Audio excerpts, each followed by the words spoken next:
What's going on, YouTube world? Stormward Boss here. I have yet another news video for you guys today, and this one is huge. This is about Season 2, ladies and gentlemen, coming to Cold War Warzone. Now, I got this intel from Charlie Intel, link in the description below. But before we get into it, like, subscribe, and hit that notification bell so you can stay up to date with every single one of my videos. This one is titled Cold War and Warzone Season 2 Revealed. 6 weapons, maps, roadmap, and modes. Now, let's see what good old Charlie has to say. Moving on, get ready for Season 2 of Call of Duty Black Ops Cold War and Warzone. A variety of new content arrives on February 25th. Activision and Treyarch have announced the full details on what's coming to Black Ops Cold War and Warzone with Season 2, which begins February 25th. The new blog post includes roadmap for the new season, a new trailer showcasing the content, and a deep dive into all the new content to expect. I think they're typing error there. We got 4 new multiplayer maps, 6 new weapons, new game modes across multiplayer and Warzone, new battle pass, and 4 new operators. First off, here's the roadmap showcasing a high-level look at the new content. I don't know if you guys are going to be able to see that, but let me zoom in. All right, moving on, and get a look at the new content in the action. New content in action with the trailer. I'm sure you guys have already seen that. I'm not going to show that. The following is the most recent declassified intel on the upcoming season. Here we go. We got Naga, Warsaw Pact. Now, I'm not going to go over every single character coming. As you can see, it says Naga, and it tells you all about him. Born in Laos. Then we got Maxis. She's NATO. For the first time in Black Ops history, Samantha Maxis will be a playable operator. That's actually pretty cool. Then we have Wolf. Next up, we have Rivas. She's NATO. We're not going to go into everything that she's doing. As you can see, these are the new operators. Now let's get into the really spicy stuff. The new assault rifle, the FARA 83. This fully automatic assault rifle is a heavyweight among its peers, as it claims one of the fastest fire rates in its class and outstanding effective range for solid damage. In the hands of a capable operator, the FARA 83 can be a true force in crushing the opposition. Okay? Faster fire rate than the FFAR. Whew. See what happens there. Obtain the FARA 83 for free to use in Black Ops Cold War and Warzone at Tier 15 of the Season 2 Battle Pass, just by playing the game. Next up, we got the LC-10 SMG, a well-rounded full-auto submachine gun. The LC-10 grants close quarter battle operators the ability to stretch fights out into mid-range on a smaller, agile weapon platform thanks to the solid accuracy and extended effective damage range. Although its damage per shot is on the lower end of the SMG spectrum, its above average fire rate and lower recoil can prove to be a deadly combination. Whew. Obtain the LC-10 for free to use in Black Ops Cold War and the Battle Pass. Moving on. Then we have the machete. Not going to get into that. I'm pretty sure it's pretty clear cut on what that is. And we have the E-tool. Okay, a shovel. Pretty sick. The R1 Shadow Hunter. We're getting the crossbow in Black Ops Cold War, ladies and gentlemen. We'll see if it's better than the Warzone crossbow in Warzone. Yeah, not really a viable weapon in my honest opinion. It's just the fire rate is what makes it horrible. Maybe this one will have a faster fire rate. Then we're going to have the ZRG 20mm sniper. Hell yeah, brother.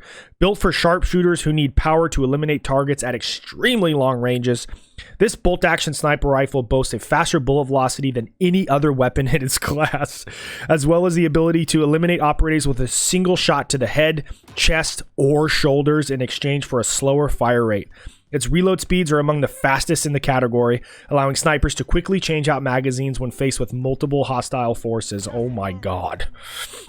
Obtain the Machete, E-Tool, R1, Shadow Hunter, and ZRG 20mm to use in Black Ops Cold War and Warzone during Season 1. The Battle Pass, we already know that. Now, this is where it gets even cooler. Zombies expands and Outbreak. Okay? Open World Zombies experience, ladies and gentlemen. New Zombies experience, Outbreak. The next chapter of the Dark Ether story takes the agents of Requiem, God, I can't say that word, Requiem, deep into the heart of Russia, where they will fight to survive their greatest challenges yet. Welcome to Outbreak, an entirely new, large-scale zombies experience unlike anything other, aka Transit on steroids. As Requiem, so I'll just say it like that. As Requiem continues to fall behind in the arms race against Omega Group, various regions in the Ural Mountains have recently become Dark Ether outbreak sites. With new opportunities to research Dark Ether and advance Requiem, Rectum agenda. It's up to you and the 3 fellow agents to complete the deadly experiments that few have survived. Continuing the Dark Ether story, Outbreak takes place across massive play spaces throughout the Ural Mountains, packed with new enemies, team objectives, player rewards, and intel to discover on foot, in vehicles, or by jump pads. Whether it's hunting down elite enemies using a satellite tracker, escorting a rover that detects dimensional portals, or holding out against zombies in a confined Dark Ether zone. Agents of Rectum will need to complete these investigations before they can exfil, or risk entering a Dark Ether portal to a new region for even more rewards. Requiem. In the coming days, expect more information on this large-scale zombie experience from Treyarch, as well as several guides breaking down Outbreak from basics to tips on specific objectives. New field upgrade. Frenzine Guard. Frenzine. Add an additional layer of strategy to your zombies loadout with Frenzine Guard. Chopped it, I know. A brand new field upgrade perfect for agents who love to be the center of attention. Upon activation, all enemies will immediately target the Frenzine Guard. Let's just call it the F Guard user for a brief period, during which time only armor will take damage. This can be a game changer when fellow operators are surrounded by undead masses, as they will turn their attention away from those in peril towards the armored savior. Use Ethereum crystals to upgrade Frenzy's Guard, F-Guard, with powerful modifiers, such as having it repair all armor upon activation, increasing its duration to 15 seconds, and even slowing all normal enemies to walk speed when it's active, while it's active. Ooh, baby. New ammo mod, Shatter Blast. Ready to bring the boom? The Pack-a-Punch machine and Elemental Pop will now include the Shatter Blast ammo mod, which makes bullets deal explosive damage. Each bullet also has a chance to explode, dealing additional explosive damage and destroying any impacted armor. Ooh, baby, it's getting deep.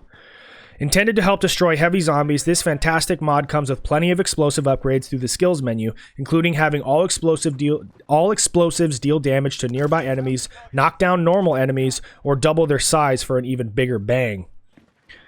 2 new skill tiers. We got a lot coming, baby. Let's keep going. With all the help of the 2 new Ethereum crystal types, refined and flawless Ethereum crystals, agents of Requiem, I think I got it that time, will be able to upgrade all skills to tier 6 and 5. 4 and 5. I'm horrible at reading those. I know the last one's 5 because of Battlefield 5. You know, one thing it did right. Prepare to chase those high rounds in traditional round-based zombies, or complete multiple Outbreak investigations in a single run to get a chance at earning these new crystals, which will further improve your weapon classes, field upgrades, perks, and ammo mods. These meta-changing upgrades are powerful enough to deserve their own explanation around the launch of Season 2, so stay tuned.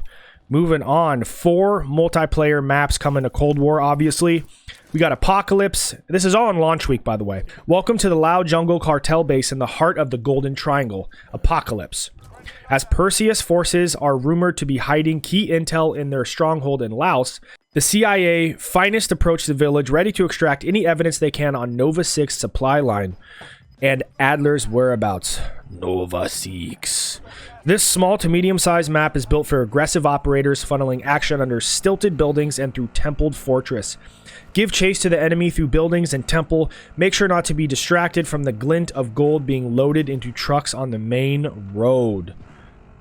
Oh, that's sick. Galova, multi-team, in season.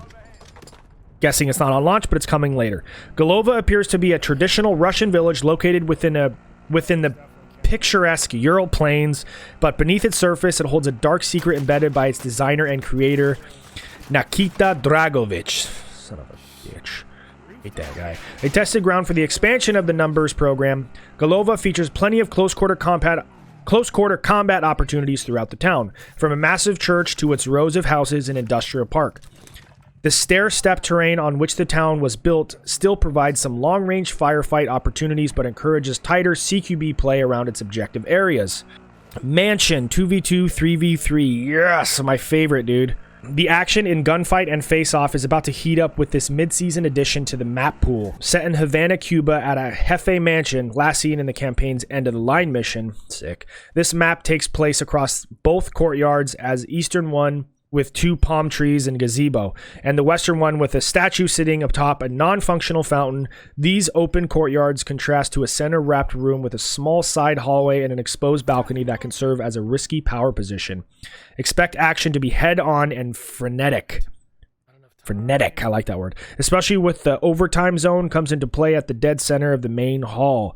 Miami strike. Rise and shine, Miami, because soon will be time to infiltrate Ocean Park Drive during the day. With the sun glistening off the colorful murals of Miami's South Beach neighborhood, Miami Strike will focus the action into a smaller daytime rendition of the original map. Whether it's a white-knuckle game of TDM or a tense hardpoint battle, the heat is always on the streets of Miami. Whew. Suck at reading, guys, so you better freaking like this video. This is hard. I'm good at reading in my head, but out loud? Gun game free-for-all. Not going to get into it. Pretty self-explanatory. Seems pretty sick. What else we got? Stockpile. Stockpile mixes kill confirmed and hardpoint together for a fast-paced, slay-heavy objective game mode. In Stockpile, operators must eliminate enemies and collect their dog tags. But unlike kill confirmed, these dog tags won't count towards their team score until they are stockpiled at deposit sites and rotated around the map throughout the match. Alright, there is a game mode like that in Modern Warfare. I forget what it's called, though, but I think you guys know what I'm talking about. Hardpoint, multi-team. Get the squad together and prepare for the biggest version of Hardpoint ever created in Call of Duty, taking place across the largest maps in Black Ops Cold War. This hectic new squad-based Hardpoint mode takes 10 squads of 4 with capturing and defending Hardpoint hills around the map that rotate every 120 seconds. The first squad to reach 500 seconds of total objective time wins the match. Now that seems fun. New tools of the trade. Okay. Score streak, death machine. That's right, ladies and gentlemen. The death machine is coming. AKA hipfire minigun. First seen in the original Black Ops, the death machine is a handheld minigun with high damage rounds that suppress enemies in the line of fire. Its raw damage output also allows it to tear through low-flying or grounded enemy score streaks as well as vehicles. As of Season 2, the death machine will also be added into Zombies, yes, as an additional support weapon in Outbreak, Firebase Z, and D Machini. Vehicle, we got a sedan. That's what I'm talking about. Very 80s. Moving on. Vehicle, light truck. Pretty sick. Kind of digging that. Moving on. Season challenges. We don't have to get into that. New prestige levels. Let's see. New prestige levels. Let's see what we got. 200, 250. I don't have to really get into that, guys. I think that might be a little bit boring. But here we go. The big one. Warzone content. In addition to the new weapons and operators from Black Ops Cold War with Season 2 and a fresh loot pool, Warzone receives new and shocking points of interest to explore and 2 modes that will shake up the traditional Battle Royale formula. New points of interest. Across Verdansk, there are a number of points of interest to either discover or more fully explore, all advancing Warzone's story while offering new places to scavenge and scrape for survival. Last sighted off the coast of Rebirth Island, recent intel suggests that the cargo tanker, I'm going to chop it, Vodianoi has gone missing at sea. However, recent visuals have identified a vessel matching the description heading towards the port of Verdansk, excuse me. Operators within the vicinity are recommended to exercise extreme caution as the ship is carrying unknown cargo and its crew are not able to be contacted, Meanwhile, within Verdansk, something major is beginning to rumble deep underground. Although other reports in these new locations are still classified, we'd advise to explore these areas at your own risk. New game mode, Exfiltration. Not at launch, though, unfortunately. It's about time that the exfil chopper arrives before the circle collapse fully closes in. During an exfiltration battle royale, a portable radio crackles into life, coming online somewhere in Verdansk. The operator who secures this radio and holds onto it for a sufficient period of time automatically wins the game for them. Okay? Or their squad in non-solo modes. To ensure their exfil isn't by the book, anyone holding the radio is marked on a tick on the TAC map as if they were under the most wanted contract. Okay, that's cool.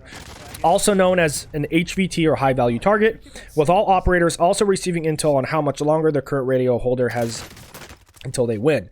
Other than this new win condition, the same Battle Royale rules apply, except a circle collapse and a winner to be determined by the last operator or squad standing should nobody receive an early exfil with the radio. Okay. Ooh, it's getting spicy. New game mode, Rebirth Island Resurgence Extreme. Let's get into it. Resurgence just received some reinforcements. The high-octane respawn-enabled Resurgence mode on Rebirth Island will be taken to the extreme during Season 2. This is on launch week. Upping the max player count in the limited-time Rebirth Island Resurgence Extreme mode, up to 90 players can drop onto Rebirth Island for an incredibly frenetic fight for supremacy, as they look to eliminate every last member of enemy squads to prevent from getting a second, third, or even fourth chance at revenge. This might be a little crazy, guys. Just like Resurgence, squad members can spawn back in if their rebirth countdown hits 0 and at least one of their allies is still alive. And specific caches around the map will refresh their items frequently to ensure there is no shortage of firepower around the island. Oh, you mean the rebirth boxes that have one plate and SMG ammo every time? Okay. Season 2 release timing. I'm not going to read into it. It basically says Cold War will receive a rolling update on February 23rd. Okay. February 24th. So 25th. Yeah. So there it is, guys. That's a lot of news. A lot. Okay, that's Black Ops Cold War, Warzone. I'm going to leave timestamps in the description. I'm going to put that in the beginning of the video in text, just if you want to see the Warzone news. But I'm kind of concerned now, because what about the new map? Where's the new map? Did I miss something here? Maybe they didn't report it. I'm pretty sure there's a new map coming, but I don't know. If there is a new map coming and I somehow read over this or am not right, please let me know, because I could have sworn there was a new map coming, but maybe I just read past it. But anyways, guys, that's all I got for you guys today. If you did enjoy today's video, like, subscribe, hit that notification bell so you can stay up to date with every single one of my videos. Until next time, guys, Stern out.